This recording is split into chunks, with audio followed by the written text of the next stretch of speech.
Hello, everyone, and welcome to our online event, Finissage, live on YouTube. My name is Sri, and I'm the director of Project 88 in Mumbai.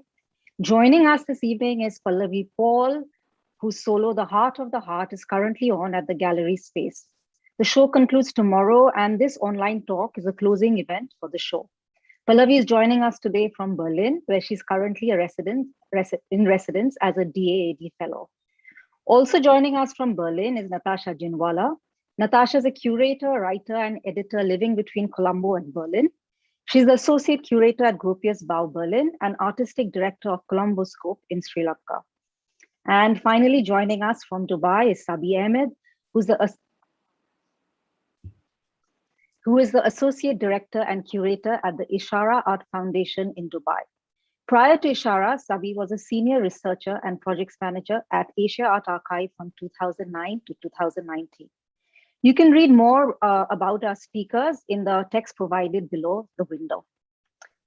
Before we begin, I would like to say that for the past few months, we have put in a lot of thought in both our program, that is what we have been putting physically in the gallery and what we have been putting out for our audience virtually across all platforms.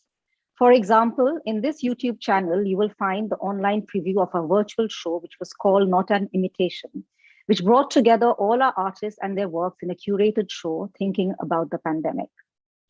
On our website, you will find Mahesh Baliga's online solo, As I Remember, where he records his painterly responses during the pandemic. And in our gallery exhibitions like Chiradeep Chaudhary's photographic series on the Bombay clocks, I think it kind of harked or mimicked that sense of frozen time during the lockdown. So this show, Pallavi's show, I think brings together all of those threads together. And we have a physical show at the gallery space, which was produced during the pandemic. And now we've had a lot of online events along with it, as Pallavi has been in Berlin during most of the show. Today's event is in the form of an essay conversation titled Circumstantial Images, Everything is Rumor, and is a culmination of something that we believe, which is encouraging long-term engagements between artists and curators. Both Natasha and Sabih have been familiar with Pallavi's practice over time and have been interlocutors of her work. And this event is also testing a new format, which is going beyond the talking head format on Zoom. We are trying to bring another kind of discursive online experience. And Pallavi's show seemed a good show to test this, as her own practice deals with thinking of the moving images in new ways. So please bear with us if there are some glitches. We will now start with the essay conversation between Natasha and Pallavi, which will be for approximately 40 minutes. This will be followed by Sabih's observations, after which we will take questions which you can type in the comments section. So let's begin.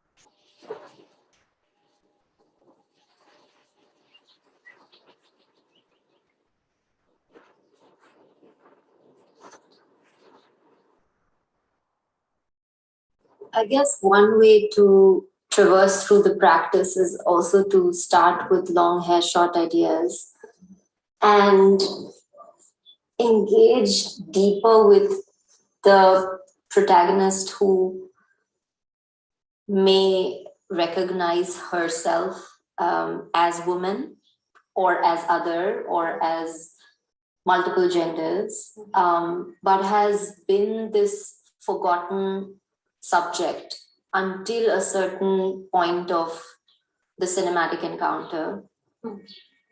And the way that you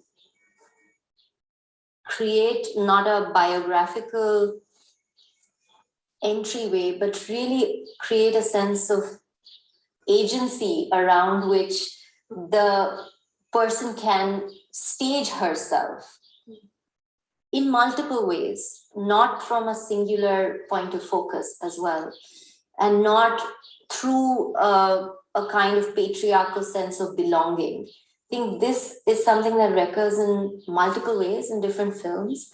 Also, within Cynthia Ke Sapne, The Dreams of Cynthia, Cynthia is this excess who's constantly arriving and yet setting the terms and conditions in which she is a plural subject who is human and non-human, or human and beyond human, and therefore constantly bursting out of the frame and beyond the threshold of recognition, slipping away into another terrain of imagination that is socially potent. And again, this may not be about femininity as we know it. This is that excess of being a subject who is border defying, and in that way revolutionary as well. And that takes me also to Blind Rabbit. And again, where the element of political history that has excluded certain subjects, where we know that the leadership comes from a female dominant power who declares a certain political reality, which is highly oppressive. And then within that condition, certain kinds of lives unfold under that shadow and in the shadow state. And there is incarceration and there is disappearance. And once more, the kinds of people whose stories we are listening to, the stories that are whispered, the rumors, the unofficial records, these are all somehow gleaned by you, very much also through a kind of personal chronicling, through what you have heard. So you're listening in a fragmentary sense to a lot of things that were not meant to be heard at that time.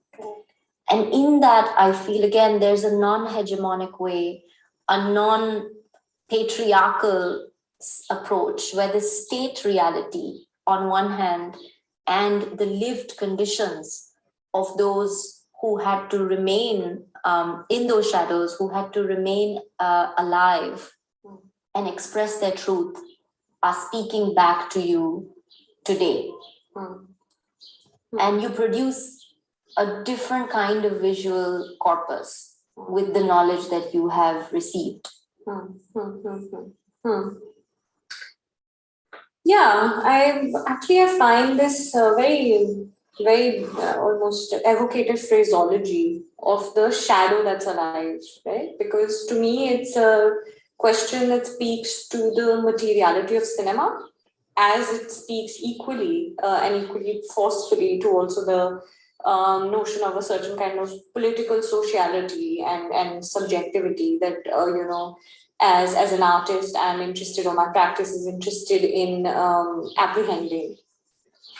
So I think what's, your drawing of this line between Long Hair, Short Ideas and Cynthia and now Blind Rabbit, I find it very useful and very generative, this line, because I think that one thing that's common also to all of these works is a recognition that something has been lost. Right? There is something that was missing or has been enforced, has been forced to disappear. So there's been an enforced disappearance in all cases.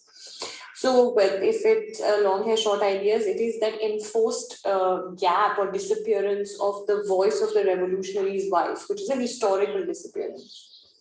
Then we come to Cynthia. There is a disappearance of the very lived connection between labor history and the history of this, post-industrial landscape, and the kind of, implications or the way in which it inflects people's private lives or their, relationships or intimacies, etc. Right? The relationship to the corporeal, which is also a relationship of industrial time. That relationship was made to disappear. in kinds of, both accounts of historians, but also state accounts, right? And in Blind Rabbit, of course, there is very obviously the disappearance of people, like these kids were made to disappear, right? And I think what the work is trying to, in the way that it's, producing a challenge or an interruption in what would be patriarchal modes or what would be statist ways of doing history or thinking about time, or what would even be, I would say, more conventional evidence-led or ways of apprehending the world. And these could be politically progressive ways as well, right? But I think for me, the idea is to, first of all, utter or articulate the disappearance itself, right? So the desire of these works is not to immediately produce a representation of somebody who can fill the gap or who can appear, right? The appearance is not an answer to the disappearance that has been enforced, but it is to tease out the conditions which have made this disappearance possible. I'm interested in the circumstantial, I'm interested in the situational, I'm interested in the locative ways in which you even come to understand how could such a huge disappearance even occur. And how could it become part of everyday parlance in a way that it's being signaled every day, but it doesn't cause anything to stop and re-examine itself, right?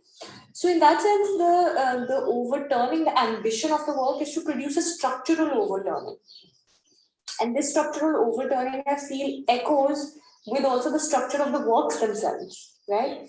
So in, for example, long hair, short ideas, and we were talking about this earlier as well, is that the idea that I will use one conversation, an encounter from just one day, to create this kind of challenge to the larger landscape of history writing, right? Can a conversation, can one encounter talk back to an entire disciplinary impetus to create this absence of the revolutionary wife, right? In Cynthia, it was the distribution of the film across 3 screens. The fact that it occurs simultaneously, it is expanded. The excess that you talk about, it spills out of just one screen. And those screens are choreographed in a way that makes you aware of that excess at all times. In Blind Rabbit, it is the disappearance or the fact that I take away the image, right? Which part of the image can I incise? That was my impulse in order to bring attention to this excess, right? And the other side of which is the gap. So to me, actually, the excess and the gap or the disappearance are not opposites of one another. In fact, I think they work as like you said, as a shadow. So the disappearance is a shadow of the excess. And it's in the contours of the shadow, in tracing the contours of the shadow, that I feel that the adventure of the practice lies. That would be, I guess, a provisional response to this otherwise a very wide question, that you've got me thinking about. I'm also thinking a lot about the unseen fragments and the unseen chronicling within the film itself, like especially with the Blind Rabbit, the voices that are kept out for various reasons, also knowing that the security state continues to thrive, also because those who were able to express are no more in the world or no more in the mental frame to continue to reference as strongly from that experience and to suggest all of the kinds of oppression that remains unseen, that remains the undersurface as well of this city, Delhi, as we know it, and also, of course, beyond that. The impact of the emergency still continuing to be very much under the skin of the kind of bustling lived experience, the informal economies, the power shifts that the city is seeing on an everyday basis, its swell. And I'm thinking very specifically of a set of prose poems by the poet Dion Brand, who's written this incredible book called The Blue Clerk. And it resonates with a lot of different kinds of perhaps decision making that you may have taken knowingly or unknowingly through the trilogy, to also with Cynthia and so forth, in terms of how the poem too appears as almost this kind of contrapuntal flow, which it's sort of like the sea emerging and then disappearing and receding from the horizon. It sort of surges forward, and then just when you feel that your body is getting wet and the wetness of understanding those words is arriving and is taking over, it recedes and it takes you into another kind of pathway to meet another moment in the character's life. And so in The Blue Clerk, Dion Brand does this incredible dialogue between an author who is not herself and a clerk.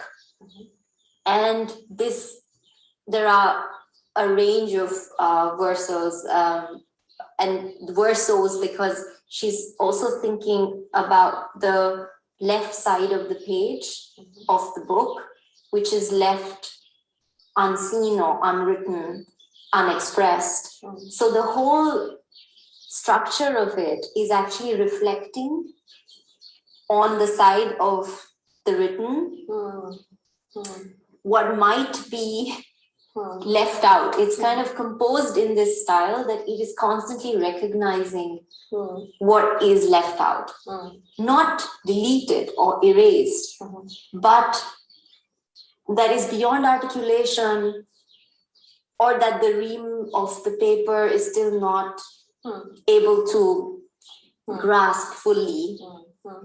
And through it, she creates these encounters between the author and the clerk. And also in that sense, the managerial, logistical, organizational personality and the personality of the author. Right. And I'll read from one of these versos. And then there was another woman who did not want to be in the world, or the world she was dragged into, who noticed right away the fatal harm, but who gave birth to a woman who wanted to be in the world, true and absolutely whole, and therefore lived with ghosts, since that world could not happen yet. And both of them, all they could do was give birth to fragments of their possible selves, and then more fragments of themselves would sit in a window on Bethlehemsteeg in Amsterdam, or burst with lust in San Fernando, or write long letters of excuses in Toronto, until the last of them returned to the ghosts of the second. These two women, even when they gave birth to men, the men were women. That is, they were undone by something or other and lay on apartment floors, gurgling up some exhaustion with masculinity, or killed that exhaustion in some violent greyhound flight from Miami to New York. And the men who read them said they wanted something much more heroic. And if they weren't yet fed up with a heroism that distorted them, as if they weren't yet gagging on a heroism that left them right where they were, as if they were not maimed with heroism, as if their eyes were not closed and bruised, or else They wanted themselves written as Caliban over and over and over again. They loved him perpetually. The way he stayed helper and prodigal brother to Prospero, the way his sores remained open, the way Prospero stabbed him. There's a lot in here, but it really brings me to a couple of different strands. And one, of course, is this element of transition between the woman who feels she wholly belongs in the world and the woman who is waiting for the world to happen. And so it's not a sense of past and present, of history, but literally a waiting for the world to happen. And in many ways, I feel these are certain kinds of decisions you make, also in terms of how you access found footage and writing. It plays with that very specific tension of wholly belonging in the world as it is and the world that is yet to happen. Wow, I think that opens up so much. Just this, again, just this arrangement, that you propose between uncoupling what does it mean to belong and what does it mean to wait to belong or embrace, uncoupling that from the confines of the past and the present, right? I think it's also a very nice way of dislodging the commonsensical and even burdensome relationship between the present and the contemporary, right? In that sense, the ambition is always to be contemporary to one's desire, to one's doubts, to one's questions, right? So to be attendant in that sense, right? Whether that is to be attendant to this feeling of unbelonging, or it is to be attendant to the feeling of the complete embrace of the world. I think what's also really thoughtful about this form or about this arrangement is that everything also is a trace of itself. Everything has the potential to be a trace of itself. So how do we think of the image as not something that is anxious to fix things in the past or the present, but as something that is able to recognize things as a trace or a transient encounter with the world, right? Whereas the image just to wield an image, just the act of making a picture, whether it's on your cell phone or any kind of, is actually such a, in that sense, a heavy act, right? It imbues things with so much else that is beyond the purview sometimes even of the person making the image. But I think it's in this gentle prodding, right? When you put a certain kind of pressure on the image, whether that pressure is through editorial technique or it's just through the practice of observing the world and showing up every day and seeing first before capturing. I think it's this gentle pressure that you exert on the image that then makes it well up, that makes it actually produce or give to you the kind of intensities that undergird it at all times, right? So I think that this is very central also in a way to what I do, which is that I work consciously against historical imperatives. I work consciously against ideological monoliths. I work consciously against these things. And then I find often myself in the zone of debris, right? But then these debris are not debris that produce lament. These are not debris that are producing a yearning or a nostalgia for a time that has passed. These debris actually begin to work like, cells, like cells would in a body. They multiply, they join, they form organisms. And sometimes my work as an artist is just to let the lifeblood flow through these organisms, as opposed to trying to anxiously impose an aesthetic or an artistic structure or rhythm on them. Sometimes the practice is really just about watching them divide, multiply, mutate, and do their thing, you know. So I think that is something that, for example, almost happened as a force in its own way through in long hair short ideas, right? the fact that it was not a pre-choreographed conversation, but the fact that that intensity of that particular evening produced the possibility for me to make all these extensions that I did in the edit, right? There's a moment in Cynthia where there is a 7-minute uncut kind of very playful choreography, right? This was a moment that I couldn't, even if I tried to anticipate it, I couldn't have, right? It was very much about being just attendant to how the space was being ordered by this protagonist, right? Who decided where that moment should begin and who also decided where it should cease, right? And for me, it was just about being aware of the rules that were being provisionally tweaked, made, cast aside, and then re-uttered. So I think that, and where would you place something like that? Is it in the past? Is it in the present? What is its relationship to time? And I think that conversations like this also help me then think of new work or future work that one would do, right?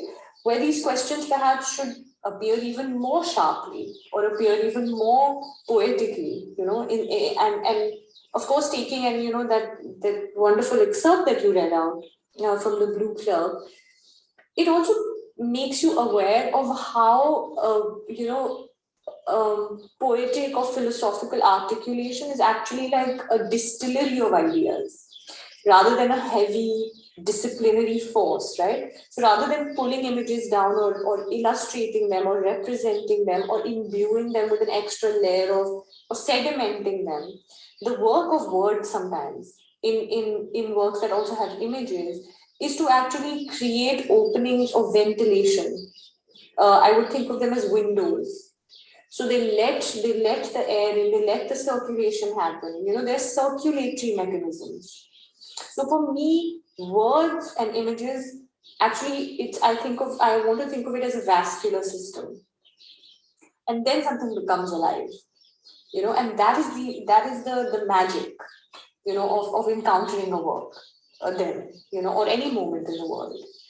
So yeah, I would want to extend, this wonderful image of time that you've produced into an image of life itself, which is about breathing, which is about letting things grow. Another element which is also in this excerpt that feels like it carries some of the atmosphere that you chart in your work is also working against the grain of heroic and triumphalist politics. And that politics is a personal politics, and that politics is, again, one of the sovereign post-colonial, post-partition state that has governed us, to work against the drive of that triumphalism is also a visual lexicon that is generated in your work that is constantly working against the pressures of those foreclosed chapters of history, of recent history and recent time. And the emergency is that space which you have been revisiting in different bodies of work.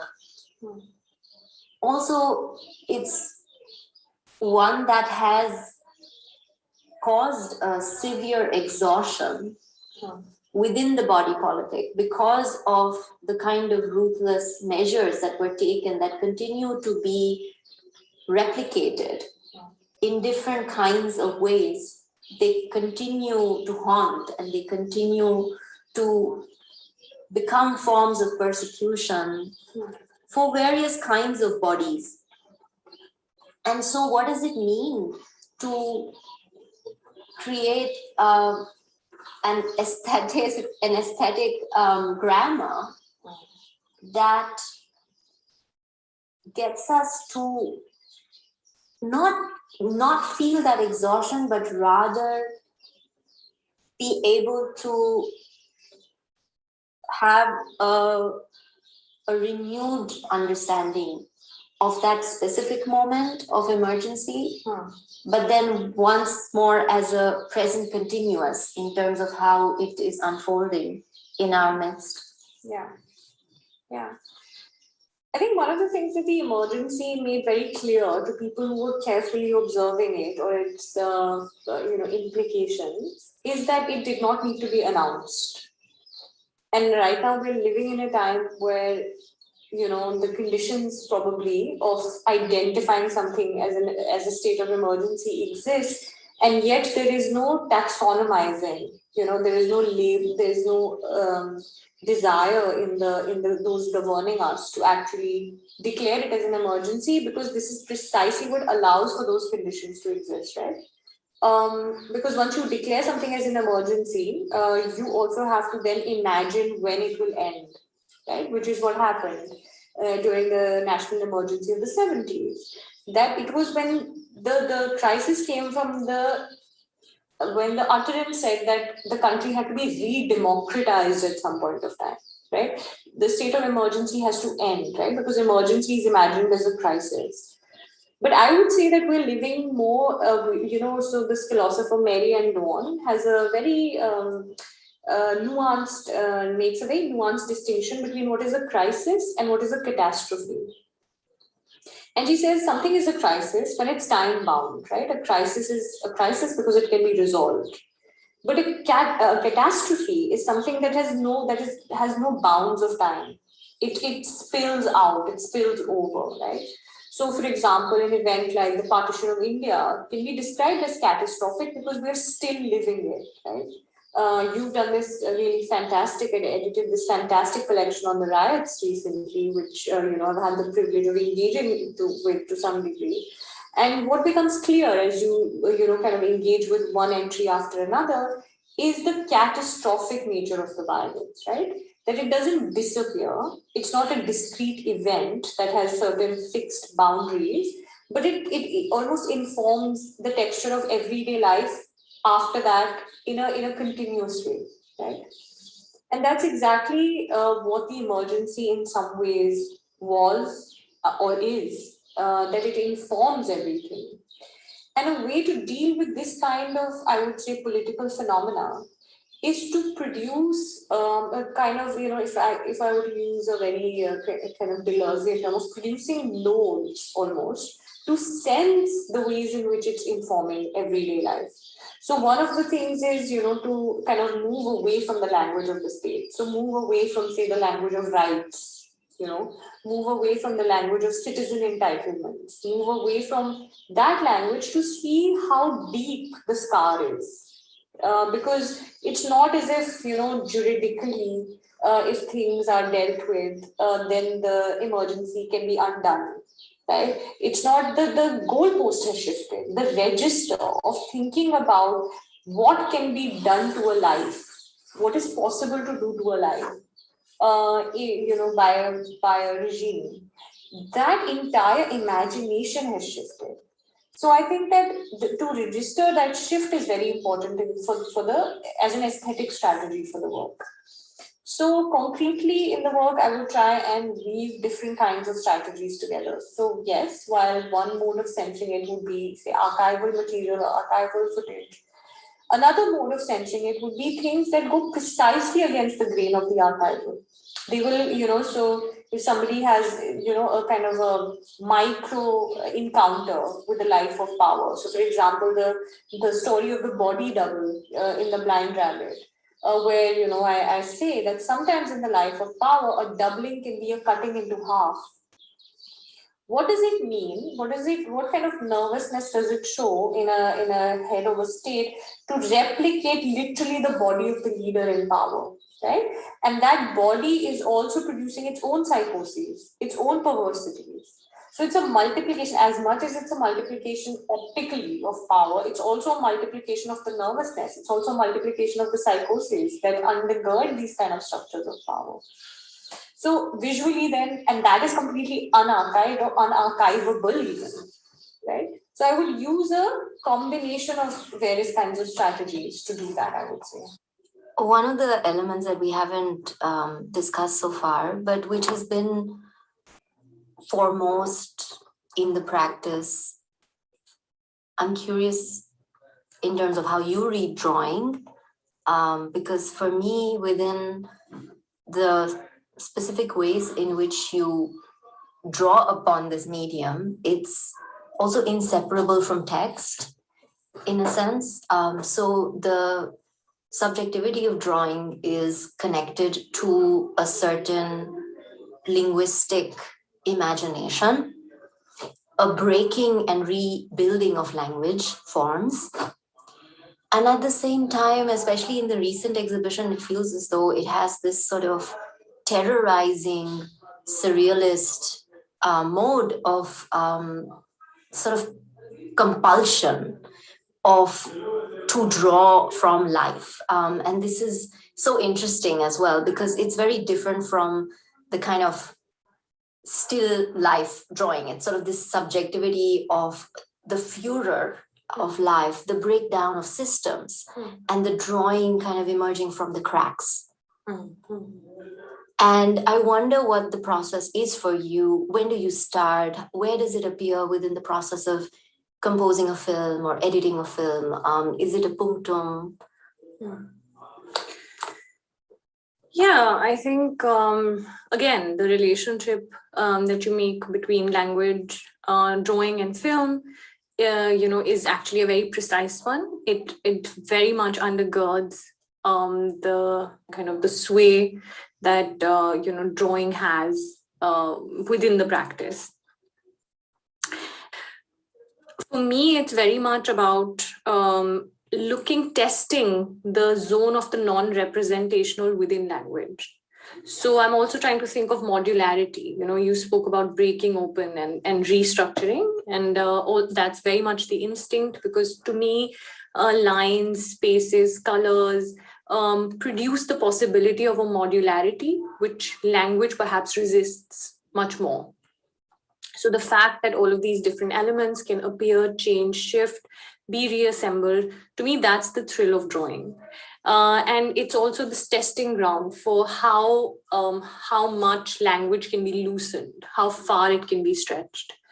So I work a lot with, for example, dictionaries. I work a lot with the act of translation.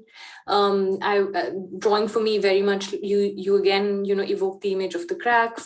That's very much the space, the gap, the lack is very much also the space for for these images being generated. Because to me, it's very important to think of image making as both aware and attentive to language, but also as something that can resist the totality of language. For me, the space of the image is very exciting for this reason. So when I juxtapose text and image, just like I do in the video works as well, each is not necessarily fortifying the other. In fact, they're challenging one another. They're always in a process of collision. So for me, drawing comes from a space of non-representation. It comes from a challenge to language. It also comes as an awareness of a retranslation of the world as a modular surface, which is specific to the drawn image or to the line. It's a gesture, it's a claim as much as it is a trace. And just in closing, I wonder about the role of performance also as trace making, because in certain practices, the role of the body in space and time connecting to that realm of speech that is meant to be performed, that has a certain kind of setting, it has a certain beginning and an end, and the kind of spectatorship that that body meets is at times more defined than we'd like to accept and believe. And I feel that for you, you sort of use that space in a liquid sense, that element of reading out loud, or you sort of also, when you perform, you're also really defying the bordered nature of time as we live it within disciplinary regimes. And you create certain horizons in which there is an expansive performativity. There is the role of the voice claiming its sense of freedom, but also maintaining a certain tension with the kind of normative conditions of power, and situating once more the body as this kind of liquid, genre-defying space in itself. And this book that's lying here on the table of an exhibition of a friend, Oval Durmasoglu, working with a set of students, the title of it as Imagine Something New, Like Justice. I think it's really interesting turn of phrase, right? Thinking, so looping in the imagination and also claiming that space of the new, and then not proclaiming that justice is now, that justice is, but also imagining something like justice to arrive. And I think the kind of ways in which you perform has that liberatory imagination. This is also very fascinating ground, actually, because it's also ground that I'm actively trying to make, even as we speak. It's also ground that I feel needs new modes of exploration, modes that I have to both invent and observe also in the world around me. So it's a very exciting part of the practice to think about for me, because it's also forming still in this very kind of new way. But I think that one way definitely of connecting it to power and to the exercise and sometimes, of course, the abuse of power is I would like to come back to how cinema has used it. So, for example, the voiceover, right, which is a very performative enunciation that supported so much of cinema, especially non-fiction cinema as we know it, right, globally across the world. So the weight of that voice is a very kind of felt weight. It's a very real weight, but it's a very performed weight as well, right? And often, and the critique then of that kind of performing voice, which is speaking to real life situations, sometimes extrapolated, sometimes reported with a certain kind of immediacy. The critique is precisely emerged on the lines of power, on a certain kind of problematic relationship to power, in a kind of unidirectional flow of the voice, in the kind of tone of that voice. So while the performativity of it is not lost on anyone, it is to what end that performative voice is being transmitted. And I think in bringing the voice, so it's almost like what I'm trying to do is kind of the reversal of the voiceover, which is that none of the film works that I make have a voiceover, right? I've never used my voice. And it's only the space of the performance that allows me to produce a new kind of logic of both play and power around the voice. But it's only when it moves away from the filmic. And so it's very aware of very carefully, kind of has a very careful relationship with text in terms of, reading text and paying attention to what is turns of phrases and where commas appear and how things are said, not just what is being said. So it turns its attention to these kinds of nuances, but it also makes the voice visible. Right? It's not a kind of broadcast, it's a transmission, and I think the space of performance is allowing me to explore that, while very consciously I'm trying to resist the voice in the filmic works.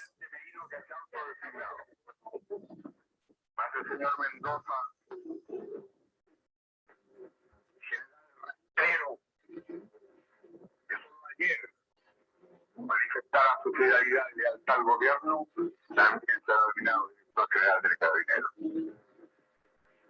Ante estos hechos, como me acaba de decir a los trabajadores, yo no voy a renunciar.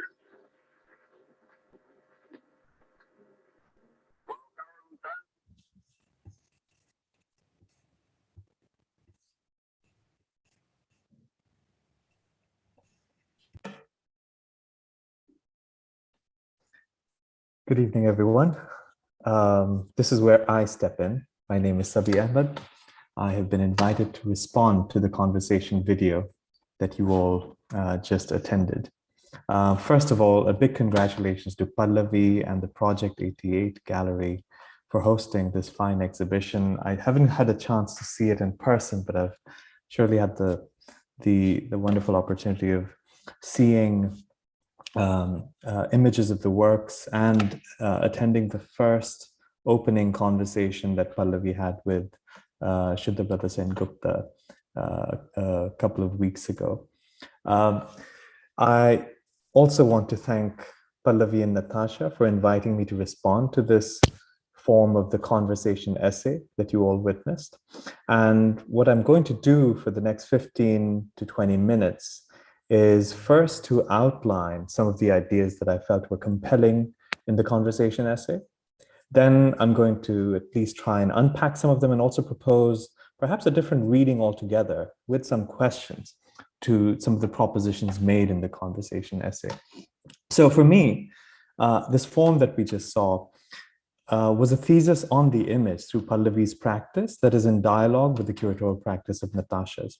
And you can see that both have shared a space for ideas to generate for some time now, and you can see that coming through. I think for those who've seen Pallavi's films and her works, this obviously opens a very rich field of thought to take forward.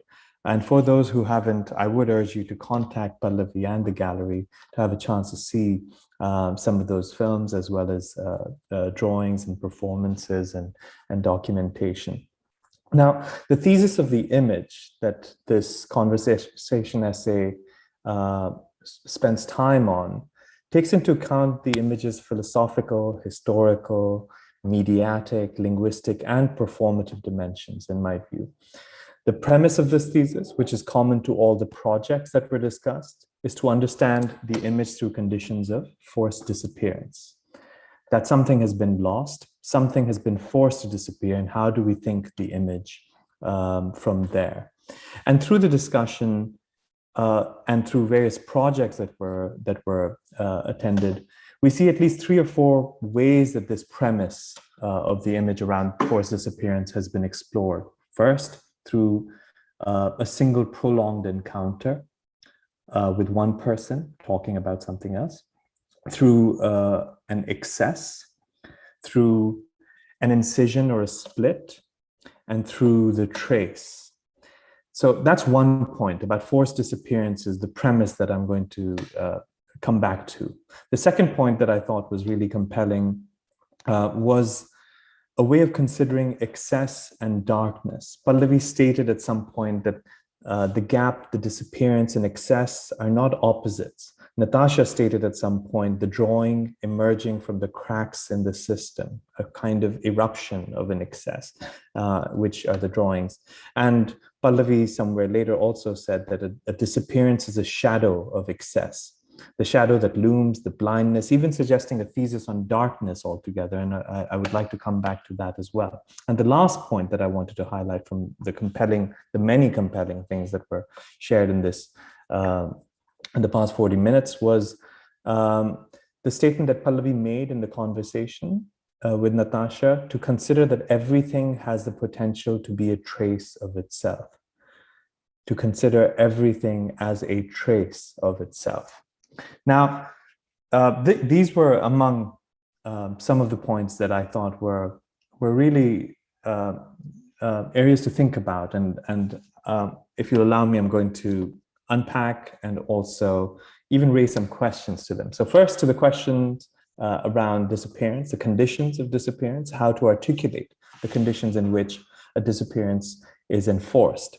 Now, when one thinks about conditions of disappearance, I mean, at least for me, I immediately thought of the long tradition that outlined the paradigms and conditions of appearance, which over centuries we've seen span across theological, messianic, Cartesian, and currently the algorithmic logics, all of which privileged an appearance encoded first and foremost in corporeal encounters of seeing and sometimes even blindness. And this was premised on a sense of continuity, that light moved in a continuous flow, separating the visible from the invisible, the outside from the inside, the distant from the near. Think of all of those Descartes drawings, all of those Renaissance paintings, which talked about perspective, perspectival view, and how some of those perspectival views somehow shape our imagination and even language of perception, of apprehension. Now, these are continuous lines that come from that tradition. Think of Renaissance, like I said. Think of also analog photography. Think of surveillance. Those continuous lines also become interiorized through, say, the panopticon and the lines that emanate from a circular kind of diagram. One way to understand then the condition of disappearance might be to see where the light did not get cast, the histories that did not get written, the subjects that did not get seen. And that's something that we have seen in history to come up again and again, of how to shed light on places where there were shadows cast, which were in the shadows, which were deliberately kept away from the light of enlightenment most often. Another approach of this, another approach maybe to approaching the conditions of disappearance and what to do with them is, say, the way forensics, and especially now in the contemporary context, forensic architecture has been working, foregrounding constructed evidence. So it's not filling the gap and uncovering the truth, but actually constructing, engineering, fabricating the models that have been left out of oppressive regimes for speculation, for thought. But yet another way to perhaps think about the conditions, the forced conditions of distribution, of disappearance, is to think of a redistribution of the image outside of the paradigm of visibility, where disappearance is not the opposite of appearance, but rather a registration of discontinuities, disjunctions, and anachronisms. So the focus here then would be to actually redistribute time, media, space altogether and see it through its disjointedness rather than try and see the gap on a timeline and try and fill it up. And this actually speaks very closely to a lot of formulations on the contemporary in philosophical discourses. And one remembers Agamben's thesis on when he writes that essay, What is Contemporary, when he's talking about time being out of joint, the focus there being on conditions of anachronism, of disjunction as a way to understand the contemporary, that to be out of time is actually to be contemporary, to be out of the time in which you belong. And I mean, this is also expressed through an analogy, I think, from the essay, and that comes up time and again, that light coming from the stars, from different light years, from vast galaxies away, that the star might have died, but the light is still reaching us. We're still seeing the star in the present while it's not even there. And that kind of produces a different way of joining time. And perhaps the conditions to think of and to think with the conditions of disappearance, forced conditions of disappearance, is to unsettle the continuity of time altogether. The second point about excess and its relationship with darkness. Let me start with just 4 disjointed images. First one, it's April 2019. Catherine Louise Bauman, an engineer, an American engineer, and computer scientist, is working in the field of computer imagery, leading the development and algorithms for imaging black holes. And she's a member of a team that is leading what is called Event Horizon Telescope, capturing the first image ever of the black hole itself. And using this Event Horizon Telescope, her team obtained an image of the black hole at the center of this galaxy that's 55 million light years from Earth. The black hole is like 6.5 billion times, I'm reading this, 6.5 billion times the mass of the sun. And what one sees, I deliberately didn't want to show the image of it precisely to kind of have us invoke the image, which is of this kind of halo, this radiating halo of an entity that actually absorbs light, leaves nothing. Anything that passes the event horizon never passes through a point of no return. The light never comes back. So something that you will never see. And the only way to visualize that was through this kind of a halo or a shadow, which was a radiating shadow that involved, in fact, 8 different radio telescopes around the globe operating together as they were, to sort of size the entire the entirety of this entity. So that's one image of, say, darkness and excess, or rather a non-image of it. Second, it's February 2016. It's the NDTV news channel. And on this channel, on one of the primetime news broadcasts, journalist Ravish Kumar spends 41 minutes after this major controversy that comes out in JNU, an attack on students by the right wing, where the entire broadcast was a monologue by Ravish Kumar with a blacked out screen, a 41-minute black screen, no image being cast.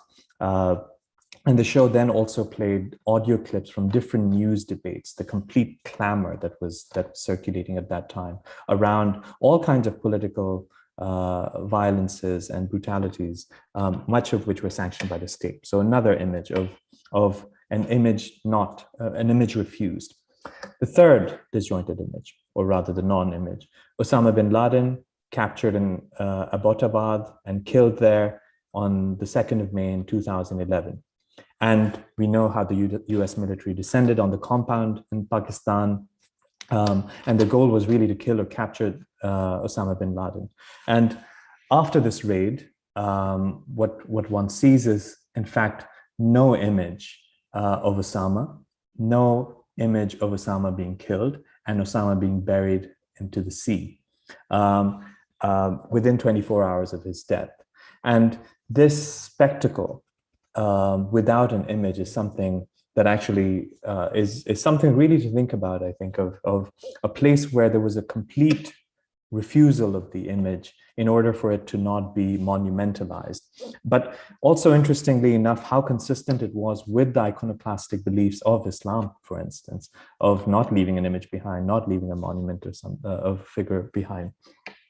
And then the last, which actually is inconsistent with all of these, but I wanted to still bring it, is the night vision cameras and the images from that we might remember from the 1991 Gulf War led by the US against Iraq, and all of those green figures illuminated in darkness. And that image still continues to play out in all kinds of ways in cinema, which in fact was much more based on light intensification rather than actually a thesis on darkness. But I thought I want to just leave that also in the middle of all of this, because there was a precedent to another war, another kind of US attack before Osama's, where the night or darkness was being dealt with in a very different way. Now, how do we then theorize an ontology of shadows and darkness, away from the binary of light and darkness, away from the scientific principles used for light, away from the messianic, like I mentioned, away from moralizing, like darkness is the opposite of goodness, or darkness is just evil or something like that, away from the lines and vectors that produce depths of fields that again are premised on light. And I wanted to read something actually from a book by George D.D. Huberman called The Survival of the Fireflies, sorry, where there's a fantastic thesis on darkness itself and on fireflies and how we might want to think them. And I quote, "The image is characterized by its intermittence, its fragility, its pulse of appearance and disappearance, of reappearances and redisappearances without end." So this perpetuality of it, I think, is the important thing, rather than the stability of it or the stability of its presence or absence. So it's an entirely different thing to think about, think of the messianic moment as image, before which one could not nurse any illusions for long because the image will disappear soon, than to think of it as a horizon which calls to a unilateral faith oriented, supported by the thought of a permanent beyond, even if forever awaiting its future.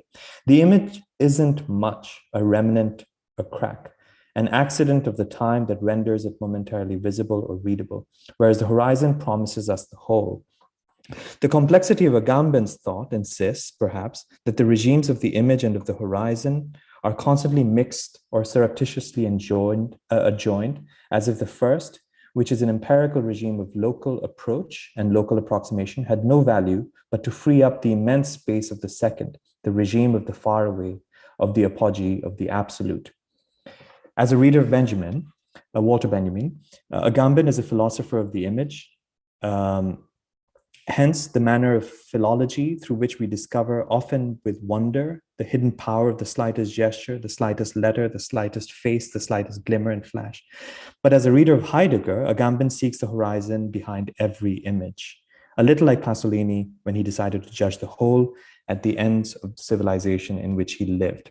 And Huberman, I mean, I'm not going to read more of this, but Huberman is critical of Agamben and many continental philosophers' insistence on the horizon of the absolute, of the whole, in favor of something that is fragmented, something that is present, not to talk about the end times, which in fact a lot of continental philosophy seems to be. So then coming back to an ontology of darkness and thinking about an ontology of shadows even is not in its relationship to light or its adverse relationship to light, but rather to think away from lines and vectors that produce spaces, planes, in favor of rather looking at intensities and textures in which existence occurs. Maybe an ontology of darkness is through those textures, glows, glimmers, and intensities. Last point, which I mentioned earlier when I was summarizing some of the points that interested me, is that does everything have the potential to be a trace of itself? And I want to ask, what if nothing was a trace of anything? What if we were to refuse the traceness of things? What if nothing is a residue, a fragment, or representation of something of its former state? And I use the word former, keeping in mind that a trace suggests a source. One traces back to sources, perhaps one, perhaps many. And we can see in the conversation the recurrence of terms such as trace, fragments, and debris. So if a refusal of the traceness of the trace potential of things might also be, in fact, a refusal or a critique of the archive. What if nothing represented anything else? What if nothing represented itself? What if things were presented? What if we were to see a rebellion of words, where words shake off their meanings, origins, etymologies that they're traced back to? And we can see actually a rebellion of words happening as we speak in the present media environment. We're already in a time of new technologies of truth, where truth is not uncovered, it is produced. And I'm not referring here to fake news or something. I'm referring here to, say, genetic engineering. I'm referring here to life itself being engineered, fabricated, in which philosophers like Paul Preciado are critique from that position the naturalist heteronormative paradigms for life, for human species, and for all species practically. Basically, all of this is to, even a refusal to acknowledge the trace is also an insistence to recognize the disjointedness between materials, meanings, and sources. Again, invoking the contemporary as a site of disjointedness and how to think from there.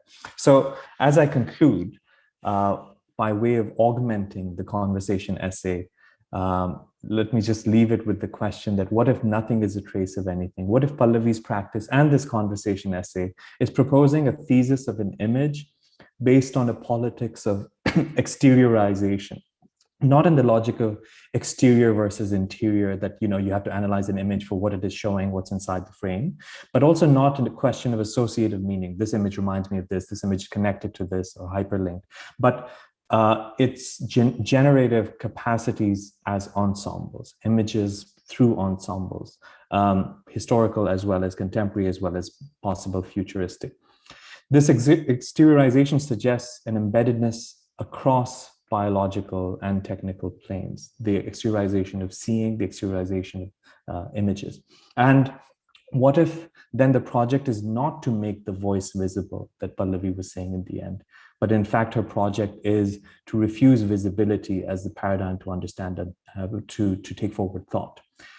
And what if the window that was invoked also in Pallavi and Natasha's conversation is not the traditional window looking at countryside that the Parisians were painting, that Picasso broke or something, but the window of the broken window of a sunken ship in the Atlantic. And where do we go from there? So on that note, let me end my response and let's open the conversation with Pallavi and Natasha.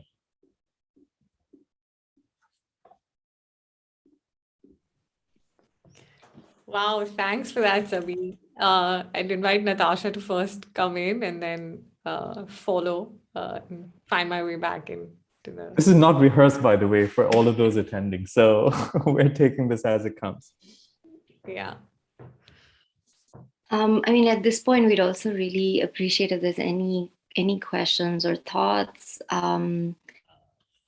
The idea is not really to respond to the response as such, but really more to just receive any kinds of feedback as well. I actually, I mean, I find it, I have a resistance towards thinking through somebody like Agamben purely because I also find it really important to think about the many non-linearities of ways that time is performed through the sort of say the different kinds of orators, you know, that we have had in our midst in South Asia, where the question of narration or the body performing an oral substance of sort of story is something that is just, you know, so age old, and we need to think about those kinds of figures critically.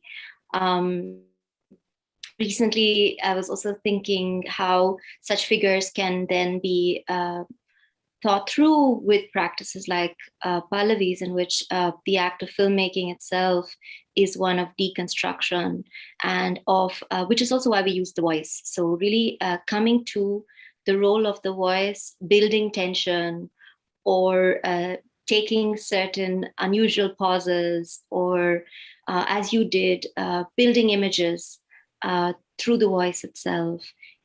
The strategies and techniques that are there in the practice, but that are also very embedded in our sort of realms of culture in the region. So that's actually, I think, a deep source of inspiration.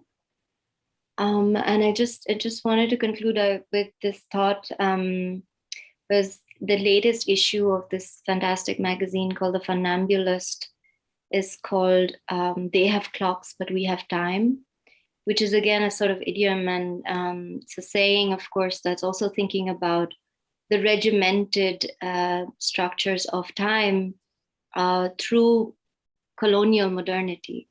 And so in fact, I think this idea of circumstantial images is also actually breaking that element of schematic and regimented flows of time, and looking at the circuit in which also something like an editorial language is composed. Mm-hmm.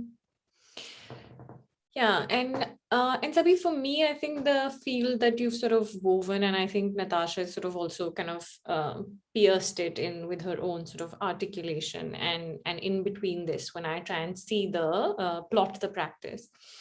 For me, I think what's interesting is the provocation that you produce about what we can think about the, like, what can we say about the trace? What if there is no trace? And what if we are not in the realm of representation? And of course, I mean, I think there is a kind of very clear sort of resistance that, you know, the practice has to any kind of representative modes, right?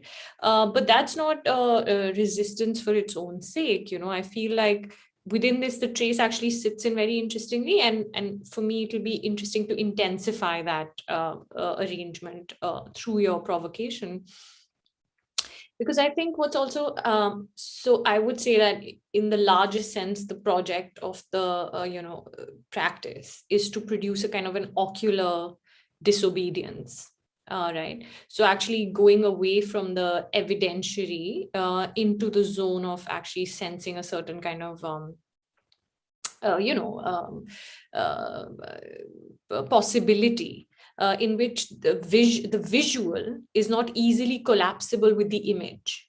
So right now, I think the mistake or the error that a lot of kind of representative methodologies commit, in my opinion, is that the visuality is actually made directly, it's just transposed onto images, right? Whereas visuality is such a wide field, which is why you said you evoked, you really nicely sort of unpacked this tension between excess and lack, or the gap that Natasha and I were speaking about. And I think another way, for example, to articulate this is the tension between representation and revanchism. So representation is to kind of imbue something with more and more and more, and thinking that, the contours of the image can contain that. And revanchism is almost as if to anxiously extract back, or to claim back, or to take back. So this whole idea of fake news, of you evoked JNU, you evoked all of these like kind of images that are coming as fragments, into our phones and everyday life. They're bombarding us. And there is a certain kind of a revanchist politics at play as well, right? On both sides. And I'm not necessarily, I'm saying this with the awareness of the kind of politically polarized moment that we're in, where it's almost as if the image is hiding something as it's showing you. It's also hiding something, and that which is hidden can be sensed because there is an essence, and that essence can then be extracted, right? If only we investigate a bit more, if only we run it through the whole forensic gamut, if only we do, things like that. So for me, I'm trying to move away from this entire mode, and actually think of the trace as actually a haunting. So it doesn't need to have a source. For example, like, so there's a way of thinking about, for example, history in the largest sense as haunting you without determining you. Right. So it's almost like making allowances. So if in this room, I'm sure there's several ghosts, in the room that you're sitting in. I'm sure there's some in where Natasha is at, and I'm sure there's several here. But it's almost as if one has to make space for the ghost. One has to acknowledge the ghost, but the ghost doesn't structure the entirety of that. And then what is the trace, for example, of the ghost, right? The ghost is a trace, right? If we think of the trace in terms of representation, it becomes its own proscription, right? The mechanism of proscribing it is built in. But if we think of it as a haunting, then it's at all times this kind of like, you evoke the beautiful image of the broken window of a submarine, in the Atlantic. Then that is, the zone that we're talking about. In the conversation with Natasha, I also mentioned Mary Ann Dwan's work, and there she, in this essay on crisis catastrophe, she actually quotes a bit from Zizek, who says, that the interesting thing about the debris of the Titanic are that they are submerged in the ocean. The moment you pull them out and bring them outside of the sea, they lose that, they you become disenchanted, because then it's like any other remains, right? So the debris that also kind of has a playful or performative relationship with its own debris-ness, right? And not play in the post-structural sense of the word, not like that, but kind of this sort of ever-receding thing that then the image tries to kind of pierce. And in that process, for that fleeting moment, the gap or the lack or the crack becomes visible, right? And this then is a challenge to narrative. This is a challenge to time, which is kind of, the past, present, future sort of time. This is also a challenge to, like I said, the collapse between present and contemporary. This is a challenge on many fronts. So this would be my submission to retaining maybe the trace or something like a trace, because it's not like I wouldn't want to give up on the kind of language of materiality, right?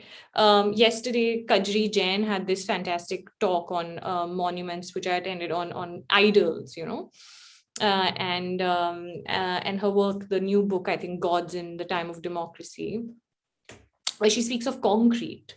And she speaks of how suddenly the time horizon that's being projected is an industrial one, right? And she speaks about how the Birlas, who are also the architects of a public religiosity, are also the manufacturers of cement and concrete, right? So there's a move away from canonized materials like granite, for example, into concrete, right? So the granite has a projected cosmic time horizon, whereas concrete has an industrial time horizon of 100 or 200 years. And that made me think of how the archival imagination, because you spoke about the resistance to the archive, the archival imagination within film, for example, when you fix something on film, would be what I would say 100 years, 150 years, as old as cinema is now, which in a way coincides with the time horizon of concrete, right? These are industrial time horizons. And that also is encoded, that critique is encoded now within the images that, for example, I'm making, where I'm apprehending these time horizons, not through any kind of archival intensity, anxiety, not through any kind of archival anxiety, but through a kind of a visual intensity, which is not limited to the image. Yeah, and then there's one more thing I wanted to say, but of course I've forgotten. Yeah, I think provisionally this is how I would like to sort of, place some of these things. There's some questions also in the chat.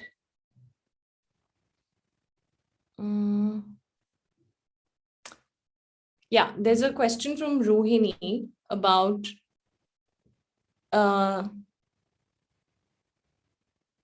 I'll just read it out, and actually it needs both Natasha and you and me, all three of us, to respond. So Rohini says, just to think a little more around Natasha's articulation of history as a sort of a present continuous, and Sabih's ideas around history and the shadows it both casts and conceals. Rose asking me to talk a little bit about the idea of history as a haunting, which of course she and I have spoken about before, also as opposed to history as a monolith. Maybe Natasha, if you could sort of say a bit more about the idea of the present continuous as and its relationship to the historical that you were articulating, and then maybe then Sabih can come on with shadows in history. Sure. Basically, I think, the use of this notion of the present continuous, it can be considered in different ways. I mean, there's, in a literature sort of sense, you can also think about somebody like Gertrude Stein, in which she says the continuous present, but she's kind of looking at it also as this kind of cycle.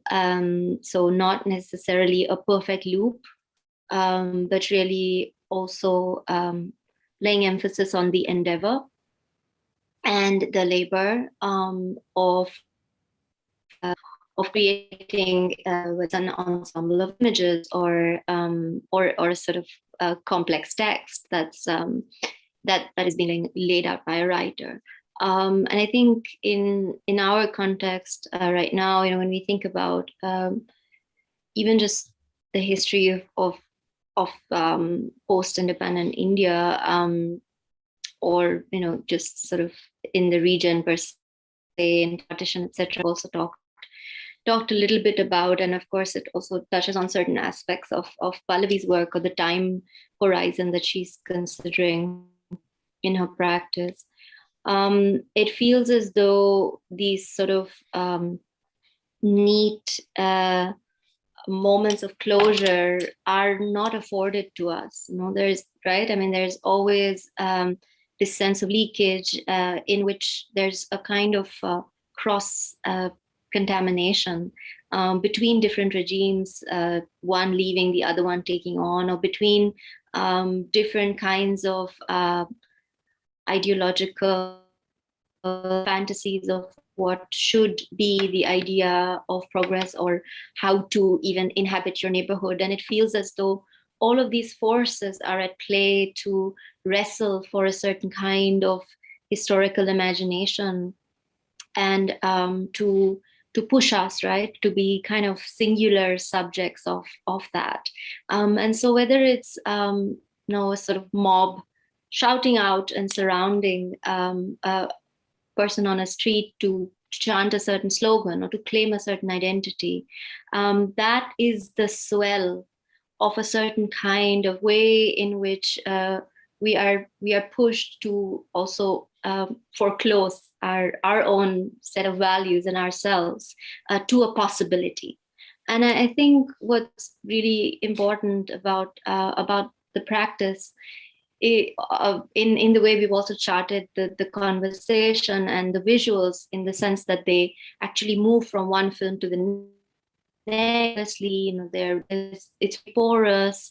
I mean, I think that's a feature of this practice that also is attesting to this kind of present continuous, to make sure that there's a constant space for free association, perhaps, or of even needing to rewrite, of asserting where there are these blind spots, quite literally, like where the image disappears, as we've talked, or where the text is telling you that a file is missing or an operation has left no trace. And so I think in that sense, the materiality of the work, I also think is quite crucial, because that's also why this connection to drawing and the body.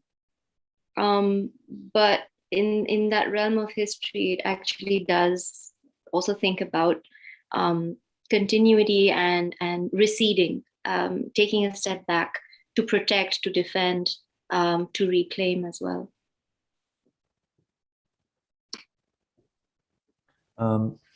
Around the question of history and shadows at both casts and conceals that Rohini brought up, I think my response is a rather simple one, which is that if there is a template of history that has been inherited, and that history has excluded various subjects, various lives, various communities, various moments, the project need not have to be one that, okay, how do we include this within the template, but rather rethink the template altogether. And so therefore, in relation to shadows that cast and conceals, it's to think about history not in terms of illuminating those places which have so far been cast in shadows, but to actually think from the shadow itself, rethink history from the shadow itself. And if one's doing that, then one's sort of thinking about how to not fit in the template, but rather rework the entire template. And in that sense, one may have to let go of the entire project of enlightenment altogether, because that's the template. And therefore, the analogies we may need to draw are not necessarily based on optics, lines of visibility, timelines, Cartesian lines, those kind of lines, but rather something else, which is the ontology of darkness and shadow, which is in fact what the criticism against Agamben was that I was trying to invoke, that this obsession with this transcendental light, this horizon, the absolute light. In fact, Huberman's critique of Agamben is that the kind of transcendental moment that they seek in light is in fact the light of the stadium, the light of the searchlights, the light of the Holocaust camps, all of those things. So in fact, light is not it's not bringing more things to light. It's switching the lights off. It's actually going to the bottom of the ocean, where there's a different form of apprehension, sustenance, care, which has to be thought about. And perhaps bioluminescence is something to think about then. Textures, intensities have to be thought about, not those abstracted planar lines. And yeah, so about history and shadows, it's really to do away with this whole history being the illuminating force and shadows being the dark ages, and that we need to now illuminate those moments of darkness. No, we need to start thinking from the darkness. Not keep thinking from history. Yeah, no, thanks, Sabih and Natasha, for those astute comments. I also think that quite literally my practice, the material of my practice is technologized light, right? I mean, that's the very substance that I work with, and it is of great interest to me to keep kind of trying to stretch that, in the utterance of that material again and again. But I think one of the things is that when I do start making a work, especially moving image works, or actually most works, first I actually draw a simple line just in front of me, which to me is a horizon line, right? And for me, each time the thickness of this line, and I mean the conceptual thickness of this line and the political sort of edge of this line has been, there have been overlaps across different works, but then there's also always a distinct difference, every time that line is made. And it's an exercise that I do for myself in the studio. And actually, when I was doing Blind Rabbit, this line, it helped me rethink this line. And if this is a horizon line, clearly this horizon hasn't been now made with a forward moving in a kind of a forward moving time, right, of victories or that kind of stuff, right? This is a line that's actually been singed together, with betrayals, with failure, with trauma, with grief, and all of those kinds of things. But the question is that, but what's exhilarating is that there's still a horizon, right? Which means that there is an expanse for us to work in, to think in, to act, to extend, to be alive in, right? So that, I think, is also a certain kind of counter historical impulse. Yes, Sabih. No, after you finish. No, so that's what I'm saying. So I feel like the horizon, the idea of the horizon, it's been harnessed to historical or ideological ends, in, for example, in Enlightenment, etc. But there is a way to think about or retain or to hang on to the horizon, but with a kind of counter historical imagination. And I think that's what I would want to keep trying to push, in every work. And what I'm trying to suggest, and clumsily so probably, is to actually do away with the horizon line, and to do away with the horizon, because it's this constant deferral of the possibility, the potentiality that is to come, and how to actually, like, I'll give you an example. But that's a historical imagination of the horizon, of something to come. So to think from darkness, just to add, so just a small anecdote. There was this conversation I was part of actually in Athens some years ago that actually Rux had organized around this exhibition called Pamphilos, where these deep sea divers were in conversation with a Gestalt psychiatrist, psychiatrist. And they were describing at one moment when you're deep into, after a certain depth in the ocean, when you're deep sea diving, you stop seeing, like a horizon gives a sense of your location vis-a-vis things conceptually. Forget the historical, this thing. It gives you a sense of your spatial location in relation to things. And that's also how maritime histories have also for the longest time worked in relation to the stars and the firmament and things. And they're saying that, and that's actually the most disorienting feeling, that you're actually at a point where then you have to create a horizon in your head as a line, because there's no up and down then. There's no top and bottom, left and right after a certain point. And that disorientation is a disorientation of a place of darkness and things. And you can see that that's the kind of refusal that even thinkers like Paul Preciado and all of these guys are these thinkers are advocating, even to that extent, sometimes even like when Sabih Ahmed's talking about like undoing the house altogether. It's not to even attempt to recuperate the house, but to completely like dismantle it in some sense as a project. And so how does one think of inhabitation then? The house or the horizon doesn't become the place where inhabitation is sought, but the inhabitation perhaps becomes the starting point to think what then. So it's like, because I see, and actually in your practice, when you have that moment, I think it's in Cynthia's, the Cynthia film, where there's this figure underwater. And there's no up and down, actually. It was a beautiful and like solid moment. There's no up and down, there's no back and forth. you've actually created that moment of immersion where the parameters based on which one is located or situated are kind of for a moment suspended, and then that's the place from where to think, perhaps. There was a moment in a speech of James Baldwin that he's like also saying that we're conceived actually in a place of darkness, and then we hit a terrifying light when we are born. And so therefore darkness actually being a site from where actually, I mean, what I'm saying is actually my reading of your work, in fact, is what I was actually seeing was this, a place of darkness from where one is seeing, where actually visibility is not the quotient being, the visibility quotient is not what is being sought. Yeah, it's not a drive towards transparency or vision at all. It is in fact about interrupting narratives of vision, right? Rather than vision itself. And then when you interrupt a certain narrative of vision, what does it open up? And where does that lead you to? And, Shuddha had invoked this very nice term called rabbit holes of history or rabbit holes of time, in the opening talk. So in some sense like that, but I think I'm also very, I don't want to disavow the structure.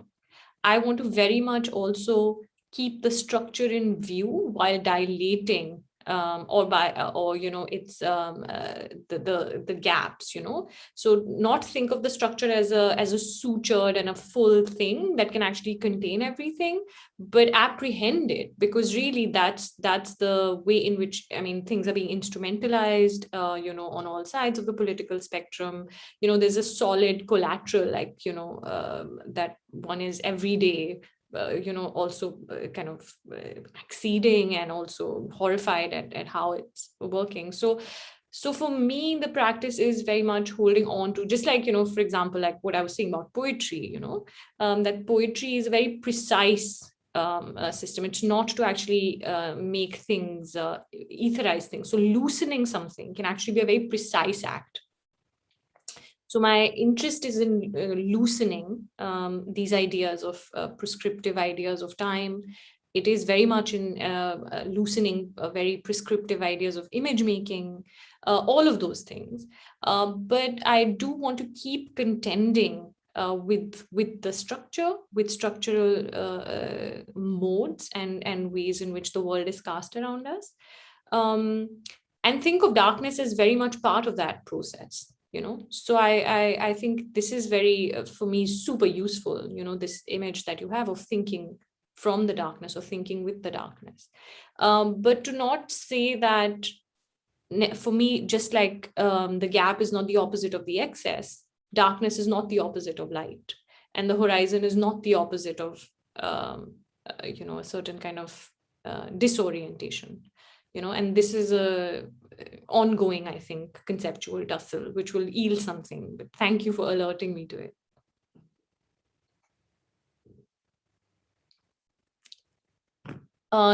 There is another question.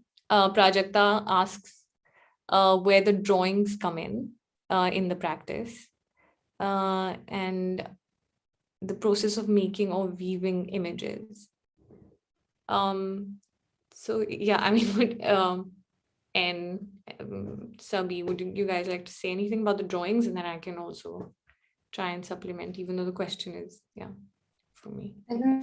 I think that actually it's good if you take this, because we did speak extensively about the act of drawing in the conversations. I think it's an artistic view here that might help. Yeah, so thanks for that question, Prajakta. And I think for me, drawing is, like I was saying in the conversation, that there is a kind of a gap or a lack that the drawing apprehends within the apparatus of image making, technologized image making. And to me, it's not a kind of the drawing is not necessarily an authentic gesture made by the artist on the piece of paper. It's about creating a new order of image, which is not fully encapsulated by, say, the image that I'm filming or the image that I'm, evoking through text, etc. So for me, the drawing is a kind of a moment of encounter, collision with the, with the existing apparatus, at work in the practice. So it usually just starts with often just a line, like I was just saying, and then the line basically pixelates. It's a pixelation also of the line, conceptual pixelation of the line, and sticking things and layering them on top of each other and seeing what happens. So it's also like a split screen, as much as it's a collage. I like to think of it as an expanded screen or a surface. So it's a continuous leakage, it's a continuous flow, and I enjoy, like I was saying, the modularity of the drawing. So the fact that, I can play around with the color, with the line, with what I'm putting where, in a way that, for example, I try to do, but I can't do as perhaps extensively with words, and the camera image. So yeah, that's where the drawing comes from. And I think, if anyone, Sabih, Natasha, you have any closing comments, I think we can, and Sri's, come on, Yana. Yeah. This was a fantastic conversation. Thank you, everybody. Do we have any closing comments from either Sabih or Natasha? Okay. Well, thank you, everybody, for joining us. Thanks, Pallavi, and thanks, Natasha, Sabih. Thanks to the back end, like all of us who worked on it, the team, Sabia and Dia and Sonali. You can't see them, but just want to say, in spite of many practices, there were some tech glitches, but we sort of sailed through it all smoothly. So thank you, everybody. And thank you, our viewers. This was our first time on YouTube, and I think it was successful. So thank you. Thank you. Thank you. And good evening and good night. Yeah, my thanks also again to Natasha, to Sabih, to you, Sri. Big thanks to Sabiha, to Dia, to Sonali. Yeah, and thanks everyone for joining and watching. Thank you. Thank you.